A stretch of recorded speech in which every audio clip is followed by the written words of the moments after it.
Alô Brasil! Oi gente! O podcast Síntese está começando para você, internauta ouvinte, com mais um episódio. Conteúdo exclusivo no gatilho, a resenha semanal. A realidade de agora, no futuro que vivemos. O podcast Síntese pode ser acessado no Spotify, SoundCloud, YouTube. Conteúdo e apresentação, Evandro Nogueira. Mixagens e efeitos especiais, Matheus Rodrigues. Vamos aos principais destaques da semana. PSOL descarta apoio ao PT em Fortaleza no primeiro turno. Morte do apresentador Gugu Liberato comove o Brasil. Vírus da Zika pode ajudar a combater ciática de próstata. TRE do Ceará emite nota sobre a biometria. Flamengo conquista o título da Libertadores da América. O podcast Síntese está começando a partir de agora. Estamos na contagem regressiva para as festas de Natal e Ano Novo. Todavia, a antecipação de 2020 se confronta com o anseio das eleições municipais pelo Brasil afora. Aqui em Fortaleza, o cenário se acentua com acirramento entre siglas que disputam a vaga, diz do gestor Roberto Cláudio. O fim das coligações e as regras eleitorais mutantes acendem o desejo de candidaturas conhecidas e também de novos postulantes. Tradicionalmente, a Prefeitura de Fortaleza coleciona acima de uma dezena de candidatos. O PSOL acena, por exemplo, candidatura à Prefeitura e descarta, de cara, no primeiro turno, apoiar a postulante do PT, que poderá ser Ligia Lins ou outro candidato. A afirmação é do deputado estadual Renato Roseno, do PSOL, que justifica os motivos. Vamos ouvi-lo. Deputado estadual Renato Roseno, do PSOL. Renato, o cenário político está bem ali na esquina, 2020. E, obviamente, as turbinas começam a funcionar. Alguns candidatos ou pré-candidatos começam a mostrar realmente que estarão na frente de batalha. Aqui em Fortaleza, onde nós estamos situados, o PSOL tem condições de concorrer ao lado do PT? Veja, nós a priori temos a determinação de lançar a candidatura própria. O PSOL é um partido ideológico, né, um partido que tem um programa rígido e ele tem 3 objetivos para 2020. Primeiro, se consolidar como uma alternativa de esquerda, né? Segundo, contribuir para um processo de resistência a esse desmonte do governo Bolsonaro empreende. E terceiro, aumentar a sua participação nos parlamentos municipais. Hoje nós não temos nenhum parlamentar municipal no Ceará, não temos nenhum vereador. Nós temos a obrigação já tivemos em Fortaleza 2 vereadores inclusive, não elegemos em 2016 nenhum vereador, e agora temos isso foi muito traumático para nós, e queremos em 2020 voltar à Câmara Municipal de Fortaleza e outras câmaras municipais também, quem sabe, aqui do interior do estado. Então, nossa primeira tarefa é apresentarmos-nos com a nossa chapa, né, com a nossa cara. No segundo turno, sim, é possível a gente compor aí se houver uma polarização parecida com o que aconteceu em 2018, em 2020, eu acredito que seja possível acontecer, nós devemos compor aí uma ala pró-democrática, antifascista, né, em defesa dos direitos. Ou seja, a Ligia Lins só teria chances, efetivamente, se ela for a candidata do PT no segundo turno ou o próprio candidato do PT? Eu não sei ainda, eu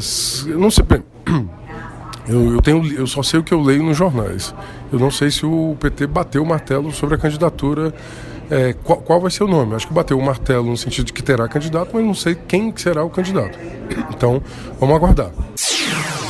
O Dia da Consciência Negra foi celebrado no país no dia 20 passado, quarta-feira. Criada em 2003 como efeméride, a data teve manifestações em várias partes do país e em feriados em cidades brasileiras. O deputado estadual Soldado Noélio, que é negro, ocupou a tribuna da Assembleia Legislativa do Ceará para avaliar a situação do negro no Brasil. Ouçamos o Soldado Noélio. Na verdade, se a gente fizer uma avaliação de 15 anos atrás, a gente vai perceber que as universidades brasileiras elas são ocupadas praticamente, em sua imensa maioria, pela população de cor branca. Negros não conseguiam, a maioria não conseguiam chegar. Isso não por uma falta de inteligência, não por uma falta de capacidade, mas por uma falta de oportunidade. A partir do momento que o Estado ele concede oportunidades a essa população, né, de ter um acesso a uma educação melhor, ela vai conseguir atingir esse patamar também. E, graças a Deus a gente percebe que o nosso país tem evoluído com relação a isso, né? Hoje, inclusive, vi uma matéria essa semana que, pela primeira vez na história do ensino superior, a população negra e parda ultrapassou as demais etnias, raças, como queiram colocar aí, como queiram definir. Então a cota ela tem um prazo, né? Então acho que o Brasil ele já chegou nesse limite. Eu acho que daqui para frente a tendência é se reduzir essa questão de cotas com relação à cor, porque já está chegando no equilíbrio, e e passar a ter a cota apenas com relação à sua condição financeira da família. As famílias têm menos condições, ter acesso a essa facilidade ao nível superior. Na sua opinião, ainda há um latente racismo entre a população brasileira em relação aos negros? Não, eu pensei, é óbvio que tem racismo, tem casos graves que são denunciados, né, mas a gente tem avançado, a população já tem aprendido, a educação tem proporcionado isso, uma redução dessa questão, mas nós não podemos fechar os olhos e achar que não existe preconceito. É óbvio que existe preconceitos às vezes escondidos em ideias mentais que as pessoas expressam, né? Às vezes você está num espaço, aí porque a pessoa é negra, a pessoa já acha que o cara é o vendedor do lanche, só porque o cara é negro ele é o vendedor, ele não pode ser um cliente. Então são coisas sutis que ainda existem hoje no nosso país, mas que estão sendo enfrentadas. Eu acho que nós que somos negros e nos entendemos negros, temos que ter a nossa autoestima elevada e saber que nós somos capazes, entendeu? Então se alguém te oferece preconceito, você oferece amor, você oferece respeito, você oferece educação, porque nós não podemos devolver o que é ruim com o que é ruim. A gente tem que entender a nossa capacidade de crescimento, de evolução, de seres humanos que somos iguais, independentemente de cor. O que nós precisamos é de oportunidade. Se uma criança, seja branca ou preta, ela não tiver oportunidade, vai ser muito difícil ela conseguir crescer na vida. E se ela tiver oportunidade, obviamente, ela vai ter condições de crescer. Então, esse é o caminho, é oportunidade. Se nós percebemos que no nosso país, a grande parcela negra da população, ela está, em sua maioria, nas áreas de periferia, nas áreas onde o IDH é mais baixo, né? Então a gente consegue perceber que o que está faltando? Investimento nessas áreas. Se você leva... vou dar um exemplo aqui, pronto. Tinha aqui o Meireles, em Fortaleza, que é o IDH, o Índice de Desenvolvimento Humano, um dos melhores do planeta, no Meireles. Aí você anda aqui alguns quilômetros, vai no Moura Brasil, ali pertinho do Marina. Aí você tem um dos piores IDHs, Índice de Desenvolvimento Humano, do planeta. Lá se compara a países da África, dos mais pobres da África. Então, assim, por quê? Por quê? O que tem no Meireles que não tem no Moura Brasil? Oportunidade. A gente precisa ter melhores escolas, acesso ao esporte, acesso à cultura, bibliotecas, saneamento. Tudo isso gera dignidade e faz com que o cidadão perceba as suas capacidades e passe a desenvolvê-las para tanto crescimento pessoal, mas não só para o crescimento pessoal, mas para ajudar a nossa sociedade a evoluir enquanto sociedade. E novembro vai se encaminhando para o final. Todavia, marca o passamento do apresentador de TV Gugu Liberato, na última sexta-feira, dia 22. Gugu falece nos Estados Unidos após sofrer um acidente doméstico. Gugu era paulista e tem uma trajetória como apresentador de TV após ser assistente do programa Silvio Santos, ainda na TV Globo. Trabalhou em rádio, mas a carreira decolou no SBT, rede de Silvio Santos. Com o Domingo Legal, o SBT Gugu descobriu o mapa da mina, da carreira na telinha, conquistando uma legião de fãs, Brasil afora, e o passamento do artista deixará certamente um vácuo no entretenimento. É o segundo artista que, com a morte, comove o país este ano. Antes, em setembro, vocês se lembram, fora o luso-brasileiro cantor Roberto Leal. Olha, a Zika pode realmente deixar de ser vilão. De vilão a herói. O mosquito Zika vírus pode ser a salvação para a cura do câncer de próstata. Estudos nesse sentido estão avançando via pesquisa na Unicamp, em São Paulo. O vírus, a Zika, mesmo após eliminado, pode destruir as células cancerígenas nos homens. Acompanhe a reportagem de Diego Brião e Daniel Fagundes. Uma pesquisa desenvolvida na Universidade Estadual de Campinas, a Unicamp, situada no interior do estado de São Paulo, apontou que o vírus Zika pode auxiliar no combate ao câncer de próstata. Os pesquisadores identificaram que o Zika, mesmo após ser inativado por alta temperatura, é capaz de inibir a proliferação das células tumorais.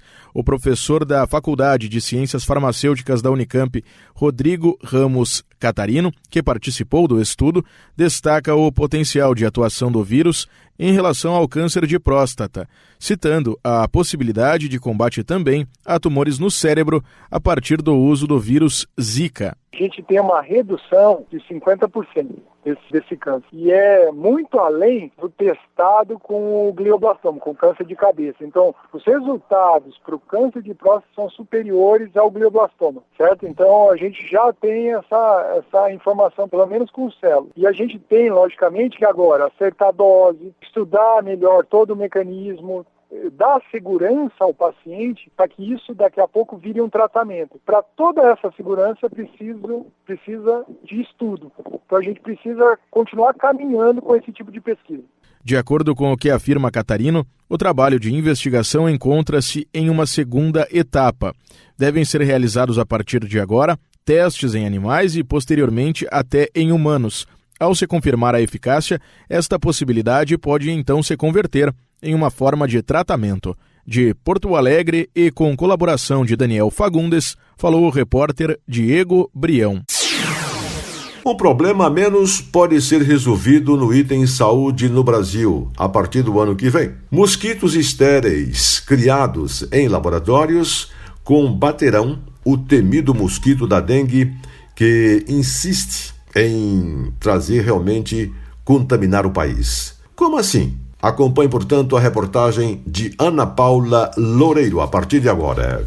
A partir de 2020, no Brasil, mosquitos estéreis da espécie Aedes aegypti serão usados no Brasil para controlar a reprodução deste agente que transmite doenças como chikungunya, dengue e zika. O método é usado pela Agência Internacional de Energia Atômica, AIEA, em parceria com o Programa Especial de Pesquisa e Treinamento em Doenças Tropicais e a Organização das Nações Unidas para a Agricultura e Alimentação, FAO. Falando ao ONU News de Viena, o entomólogo Danilo Carvalho, da AIEA, disse que depois de esterilizar os mosquitos machos com a radiação, a técnica ajuda a reduzir esses insetos. O Brasil passou pelas etapas preliminares do processo, que termina com a expansão dos mosquitos sem capacidade de reprodução. Da técnica do inseto estéreo, ele tem várias fases. E conforme vai se alcançando ou passando por essas fases, alcança-se um novo nível. Então a primeira coisa é entender como a população do mosquito se distribui e ela se dissemina no ambiente, e quando se conhece isso, pode-se começar a liberar os mosquitos num número adequado para que ocorra a supressão da população. E isso acaba levando um tempo. Então o projeto brasileiro até o momento ele passou por essas primeiras fases de encontrar uma população de mosquitos local, onde tem o interesse de fazer a liberação, entender como essa população tem a dinâmica populacional na área de interesse para liberar, e a partir daí iniciar essas liberações. Então o projeto brasileiro tem a intenção de começar no próximo ano, de fato, as liberações por lá. O Brasil registrou um surto de Zika em 2015, que foi associado ao aumento de bebês nascidos com microcefalia. O especialista contou que Cabo Verde já fez contatos com a IEA para a utilização desta técnica. Para controlar o nascimento de insetos, são criadas grandes quantidades de mosquitos machos, esterilizados em instalações especiais. Mais tarde, eles são liberados para acasalar com fêmeas que, ao não reproduzir, ajudam a baixar a população de insetos com o tempo. Para realizar esses testes, a Organização Mundial da Saúde, OMS, lançou um guia com recomendações para os países interessados em controlar o Aedes aegypti. A agência já deu luz verde para que a técnica seja usada em nível global. Da ONU News, Ana Paula Loureiro. Uma nota do Tribunal Regional Eleitoral traz realmente alguns ensinamentos. O Tribunal Regional Eleitoral do Ceará emitiu uma nota esta semana informando aos eleitores que por algum motivo não puderam comparecer dentro do prazo do cadastramento biométrico, que o cancelamento do título não será imediato. Segundo o TRE, após o final do prazo, o órgão irá concluir o procedimento da revisão do eleitorado com coleta de dados biométricos. E até a finalização desse ato formal, os títulos não serão cancelados. Entretanto, ainda de acordo com a nota, quem não conseguir cadastrar a biometria dentro do prazo deve procurar atendimento o mais rápido possível para evitar o cancelamento iminente. O Tribunal Regional Eleitoral do Ceará releva ainda que com a relação à data de 6 de maio de 2020, refere-se ao prazo nacional de fechamento ao cadastro. É quando a Justiça Eleitoral encerra o atendimento aos eleitores para preparar a eleição. Quer dizer, o cidadão que não fizer a biometria até o próximo dia 29 de novembro, agora de 2019, não deve esperar pela data 6 de maio de 2020, pois o título será cancelado nessa data. Lembrando que essa biometria está sendo realizada para as eleições previstas para outubro do ano que vem em Fortaleza. Só vale para os eleitores da capital do estado do Ceará. E o Brasil muda de cor. Pois é. Durante esta semana, o Clube de Regatas Flamengo é o novo assunto do momento esportivo. O clube carioca conseguiu derrotar o River Plate da Argentina de virada após passar por um sufoco. E que sufoco! Quando perdia por 1-0 desde aos 15 minutos do primeiro tempo. Entretanto, em 3 minutos, destruiu o sonho dos argentinos. 3 minutos da etapa final. É bom explicar. Foi um teste para cardíacos em todo o Brasil, em todo o mundo. Predestinado pelos deuses do futebol, Gabigol escreve uma história na página do Flamengo, que perseguia a conquista da Libertadores desde 1981. Lembram? A era Zico, Andrade, Adílio, Lico, Júnior e tantos outros. Flamengo, sempre Flamengo. Agora, o passo maior do rubro-negro carioca é a preparação para enfrentar outro campeão, o Liverpool da Inglaterra, conhecido do time rubro-negro, já que já vencera uma final em 1981 pelo placar de 3-0. Lembram também? Claro que a juventude de hoje não se lembra, mas muita gente se lembra sim da era Zico e companhia. O técnico português Jorge Jesus explicou a vitória do Flamengo após o sufoco em Lima, no Peru. Ouçamos o português. Estamos aqui com Jorge Jesus, o treinador do Flamengo que entrou para a história. Antes de mais nada, parabéns.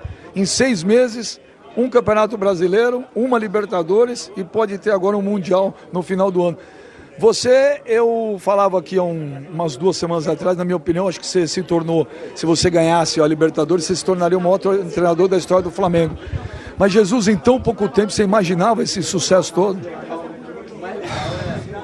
Não vou mentir, vou dizer que imaginava, porque eu quando aceitei este desafio, quando vim para o Brasil, foi exatamente com um sonho e com uma convicção que ia estar numa Libertadores e que poderia chegar à final da Libertadores e ganhar e estar no Campeonato Nacional do Campeonato Brasileiro, que também teria todas as possibilidades de vencer, sabendo que a Libertadores transportava para o Campeonato do Mundo, que é o que nos vai acontecer, e portanto, eu na altura, quando tomei esta minha decisão, fui contra o meu agente, contra a maior parte dos meus amigos. Vais para um campeonato que os treinadores não estão uma semana, mas eu tinha muita convicção no meu trabalho, muita certeza no meu trabalho, e também conhecia muito bem a equipa do Flamengo, conhecia os jogadores do Flamengo, e portanto tudo foi conjugado com um sentido que poderia acontecer. Poderia também não acontecer, mas havia talento e havia estrutura para que nós pudéssemos fazer o que fizemos hoje. Os seus amigos falaram para você não vir para o Brasil? Principalmente o meu agente achava que eu não devia tomar esta opção. Tinha clubes na Europa onde ele me tinha arranjado para eu poder treinar na Europa, concretamente em Inglaterra. E eu aceitei este desafio e em boa hora. Mais uma vez eu penso sempre pela minha cabeça, nunca penso pela cabeça dos outros, e mais uma vez vai-me dar razão. É o melhor ano da sua carreira esse? Podemos dizer isso ou não? Não, ainda não. Ganhei uma Libertadores, é um troféu muito importante. Se ganhar o Campeonato Brasileiro e se ganhar o Campeonato do Mundo de Clubes, isso não tem dúvida que é o meu melhor ano como treinador. Semana passada você deu uma entrevista e eu achei muito legal. Foi um tom de desabafo, você foi educado, você foi sutil.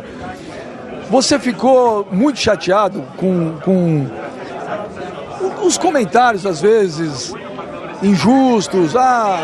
Ele veio para cá, ele está tirando o lugar, porque o Jorge Jesus é isso, Jorge Jesus é aquilo. Isso estava te incomodando demais? É assim, eu sou um treinador como outro treinador qualquer em qualquer parte do mundo. Não é a minha nacionalidade que faz com que eu seja diferente dos outros, não é? Hoje estou no Brasil, como podia estar noutra parte do país, do mundo, digo, e tenho que ser considerado como um treinador. Claro que há uns treinadores melhores e há outros piores. Não foi de todos os treinadores, mas de alguns treinadores não aceitaram muito o meu êxito, incomodou-os, mas incomodou mais aqueles que não são bons treinadores. Os grandes treinadores do Brasil não os incomodaram. E portanto, hoje esta vitória do Flamengo não é só uma vitória minha, não é só uma vitória dos jogadores do Flamengo, é uma vitória do futebol brasileiro, e do futebol brasileiro está incluído muitos treinadores brasileiros, e portanto eu li antes desta final, por exemplo, o treinador do Bahia, não é? Alguns jogadores de outras equipas a comentarem e a demonstrarem que estavam do lado do Flamengo, e eu fiquei muito satisfeito por essa forma de olhar para o mundo do futebol. Mas você tem noção que depois que você chegou, o futebol brasileiro vai ter que mudar? Teve o efeito Jorge Jesus. Você virou uma referência, um parâmetro. Então todo mundo fala agora, precisa trazer, você vê o Internacional está trazendo um treinador estrangeiro, o Corinthians trouxe o Thiago Nunes do Atlético Paranaense, que é um treinador que joga mais para frente. Você tem essa noção que você, nesse pouco tempo, mexeu com o futebol brasileiro? Bom, mexi porque eu tenho uma ideia de olhar para o jogo, não só no Brasil, como em qualquer país onde eu esteja, tenho uma ideia de olhar para o jogo diferenciada. Agora também quer dizer aos dirigentes e aos presidentes dos clubes brasileiros que não é o facto do Jorge Jesus poder neste momento conquistar, ganhar uma Libertadores e poder conquistar o campeonato, que está mal o futebol brasileiro totalmente, que os treinadores brasileiros não têm capacidade, porque nem todos os treinadores em Portugal e no mundo são iguais a mim. Basta falar com os meus jogadores com quem trabalharam. Portanto, eu sou referenciado se estiver na China, se estiver em Inglaterra, se estiver em Portugal. Eu estou no Brasil. Portanto, isto não é tudo igual. Ô, Benja, oi, se você PVC. puder, pergunta para ele, se puder. Fala. Ele tem alguma crença para explicar ganhar a Libertadores nos acréscimos depois de ter perdido 2 finais de Liga Europa da mesma forma? O PVC está perguntando para você. Peraí, tá chegando o retorno aqui. Vamos pedir pro Jorge Jesus colocar e você vai fazer a pergunta. Vamos ver se tá ouvindo? Antes de tudo, eu queria dizer que concordo muito com o que te disseste, que tu és diferenciado. É esse o ponto. Os treinadores bons têm que ser bem-vindos aqui. Todos, de qualquer nacionalidade, e brasileiros idem. Portugueses, ingleses. Mas o que eu perguntava para o Benja te perguntar era o seguinte: tu tens alguma crença que explique ganhar a Libertadores nos acréscimos depois das finais da Liga Europa? Hoje fui abençoado por Deus. Já me aconteceu perder títulos muito importantes nos acréscimos dos jogos, mas hoje foi ao contrário. Alguma vez também tinha que ser. É verdade que eu já tive em 16 finais. Esta foi a 17ª final que eu tive na minha carreira. Ganhei 17 e perdi 10. E portanto é um marco também que ao longo da minha carreira me tem marcado mais na positiva que na negativa, mas eu acreditei sempre que hoje poderíamos dar a volta ao jogo. Eu vi a equipa do River na última 20 minutos, uma equipa cansada, uma equipa que já não era agressiva em cima do portador da bola como fez durante 1 hora de jogo. Eu vi que era o momento certo para mudarmos muita coisa e felizmente as coisas correram bem e estou muito feliz pelos adeptos do Flamengo, pelos torcedores do Flamengo, porque eles merecem tudo, e também pelo povo brasileiro, porque eu sei que também tiveram muito do lado do Flamengo para nós hoje que podemos conquistar aqui o Libertadores. Parabéns. Então, obrigado. O Flamengo já está no Brasil, onde chegou no último domingo, recebeu uma calorosa homenagem no desembarque e agora vida segue. Vamos ouvir aí para finalizar um trechinho do Uma Vez Flamengo. Sempre Flamengo, Flamengo sempre eu hei de ser. É o meu maior prazer vê-lo brilhar, seja na terra, seja no mar. Vencer, vencer, vencer. Uma vez Flamengo, Flamengo até morrer. Evandro Nogueira. Valeu! Já? Como assim? E então, chegamos ao final do Síntese, no resumão da semana que apresentamos aqui para você neste canal.